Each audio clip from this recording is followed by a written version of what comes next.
hindi sila nagme-message na saan yung pera, ganyan. Tapos, hindi ako nakapag-reply. Doon ko unang natanggap yung unang message ng papa ko sa akin na grabe ka mapasarap dyan sa buhay mo dyan. Kaya mong makita yung parents mo na naghihirap. Pero sige lang, gusto ko malaman mo na mabubuhay ka kahit wala ka. Ginawa ko para sa kanila. Hindi ako humihingi ng mga bagay sa kanila. Ako yung bigay ng bigay. Never in my life naging close to me.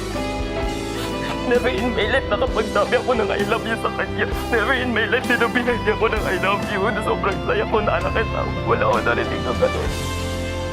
Mostly para talaga sa pamilya ko. Gusto kong malaman nila na sobrang mahal na mahal ko nila. At na sobrang mahal kita pa. I'm doing everything for you. Kahit wala man itong PBB or meron, gusto ko lang na magiging okay kung minagpapa ko kasi parang buong buhay ko ito binibit-bit na.